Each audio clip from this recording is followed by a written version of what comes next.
दहेज प्रथा पर सबसे अच्छा निबंध कैसे लिखें, चलिए आपको बताते हैं। तो इसके लिए सबसे पहले रूपरेखा लिखेंगे। रूपरेखा में प्रस्तावना, दहेज प्रथा का अर्थ, इतिहास, दहेज प्रथा के कारण, दहेज प्रथा और कानून, दहेज प्रथा को रोकने के उपाय, दहेज प्रथा एक अभिशाप और उपसंहार। फिर हेडिंग डालेंगे सबसे पहली प्रस्तावना और लिखेंगे ऐसा विवाह जिसमें दुल्हन के परिवार के द्वारा दूल्हे के परिवार को नगदी, उपहार और कीमती चीजें दी जाती हैं, उसे दहेज प्रथा कहते हैं।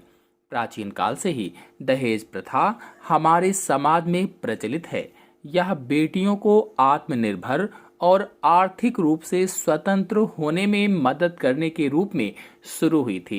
यानी बेटियां आत्मनिर्भर रहें, आर्थिक रूप से उनको लाभ पहुंचे, इसलिए लोग अपनी बेटियों को दान देते थे, क्योंकि वे विवाह के बाद नए स्थान पर नए तरीके से अपना जीवन शुरू करती हैं। लेकिन समय बीतने के साथ साथ यह महिलाओं की मदद करने की बजाय एक घृणित प्रथा में बदल गई है।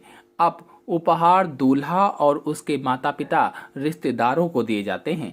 शादियों में दिए जाने वाले सभी उपहार दहेज की श्रेणी में आते हैं। इस प्रथा में लिंग असमानता और सख्त कानूनों की कमी जैसे कई कारणों से भी इसका जन्म हो गया है। फिर हेडिंग डालेंगे दहेज प्रथा का अर्थ।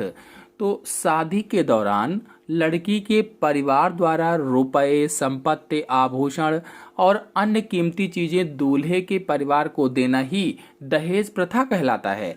लेकिन बदलते समय के साथ लोगों के अंदर लालच पैदा हुआ और इस प्रथा ने एक बुराई का रूप धारण कर लिया है। वर्तमान में यदि कोई महिला दहेज नहीं दे पाती है तो उसे ससुराल में बहुत परेशान किया जाता है। फिर हेडिंग डालेंगे दहेज प्रथा का इतिहास और लिखेंगे भारत प्राचीन काल से पुरुष प्रधान देश रहा है।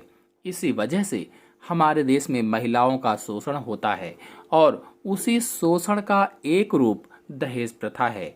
भारत के सबसे बड़े पौराणिक ग्रंथ रामायण और महाभारत में माता पिता द्वारा बेटियों को दहेज देने का उदाहरण मिलता है। इसके अलावा उत्तर वैदिक काल में भी दहेज प्रथा के कुछ उदाहरण मिलते हैं। लेकिन उस समय दहेज प्रथा का स्वरूप आज की दहेज प्रथा से बिल्कुल अलग था, आज जैसा नहीं था। प्राचीन समय में महिलाओं को उनके पिता द्वारा दहेज में घोड़े, ऊंट, बकरी जैसी चीजें दी जाती थी और वर पक्ष भी यह उपहार खुशी खुशी स्वीकार कर लेता था। ससुराल में जाने के बाद इन सब उपहारों पर सिर्फ उस दुल्हन का अधिकार होता था और किसी का नहीं। फिर हेडिंग डालेंगे दहेज प्रथा के कारण और लिखेंगे दहेज की वजह से हमारी कई बेटियों का जीवन बर्बाद हो गया है। दहेज प्रथा कई कारणों की वजह से हमारे देश की जड़ तक पहुंच गई है। कुछ निम्न कारण आपको हम बता रहे हैं। पहला आप डालेंगे पुरुष प्रधान समाज। तो पुरुष प्रधान समाज यानी ऐसा समाज जहां एक महिला को अपनी बात रखने का कोई अधिकार नहीं होता है। ऐसे समाज में महिलाओं का मानसिक और शारीरिक दोनों रूप से शोषण किया जाता है। इसलिए महिला पर अपराध होने पर भी वह उसके खिलाफ आवाज उठाने से डरती है और दहेज जैसे कई अपराधों का शिकार हो जाती है। फिर हेडिंग डालेंगे पुराने रीति रिवाज। तो पुराने रीति रिवाज दहेज लेने का सबसे आसान तरीका है। जैसे कि अगर लड़की वाले दहेज देने से मना करें तो सिर्फ उनको यह कहना है कि ये तो हमारे पूर्वजों की परंपरा है और फिर लड़की वालों को दहेज देना पड़ता है। फिर अगली हेडिंग है इसी के अंतर्गत अशिक्षा या निरक्षरता। तो अशिक्षा भी दहेज प्रथा फैलाने का एक बड़ा कारण है। भारत में अशिक्षित लोगों की संख्या बहुत ज़्यादा है। बिना पढ़े लिखे लोग यही सोचते हैं कि दहेज के बिना हमारी बेटियों का विवाह होना मुश्किल है।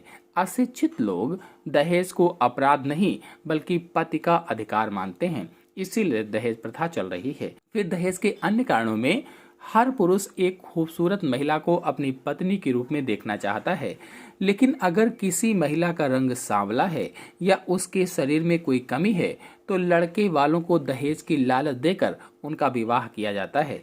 इसकी वजह से भी दहेज प्रथा को गति मिल रही है।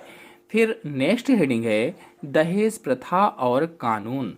तो दहेज प्रथा भारतीय समाज में सबसे क्रूर सामाजिक प्रथाओं में से एक है। इसने कई तरह के मुद्दों जैसे कन्या भ्रूण हत्या, लड़की को लावारिस छोड़ना, लड़की के परिवार में वित्तीय समस्याएं, पैसे कमाने के लिए अनुचित साधनों का उपयोग, बहू का भावनात्मक और शारीरिक शोषण आदि सामाजिक पाप को जन्म दिया है।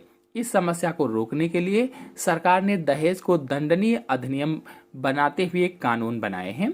फिर हेडिंग डालेंगे दहेज प्रथा को रोकने के उपाय और लिखेंगे दहेज प्रथा के बढ़ते अपराधों को देखकर भारत सरकार ने इसके खिलाफ दहेज प्रतिबंध अधिनियम 1961 का कानून बनाया है। इस कानून के अंतर्गत दहेज लेना और देना दोनों ही अपराध है। इस कानून के तहत अगर आप दहेज देते या लेते हुए पकड़े जाते हैं तो आपको कम से कम 5 साल की जेल और 15,000 रुपए का जुर्माना देना पड़ेगा। इसके अलावा अगर किसी महिला को उसके ससुराल वाले दहेज की मांग करके परेशान कर रहे हैं तो घरेलू हिंसा अधिनियम 2005 के तहत वह महिला ससुराल वालों के खिलाफ शिकायत दर्ज कर उन्हें जेल भिजवा सकती है। दहेज प्रथा को रोकने के लिए हमें महिला शिक्षा को बढ़ावा देना होगा। जितनी अधिक महिलाएं शिक्षित होंगी उतनी ही वे अपराधों के खिलाफ लड़ने में सक्षम होंगी।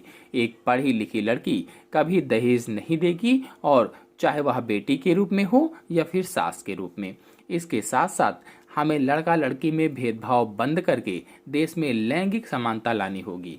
हमें दोनों को समान अधिकार और प्यार देना होगा, क्योंकि जब तक हम लड़का लड़की में भेदभाव करते रहेंगे तब तक दहेज प्रथा को और बढ़ावा मिलता रहेगा। हम सभी भारतवासियों को मिलकर इस कुप्रथा के खिलाफ आवाज उठानी होगी।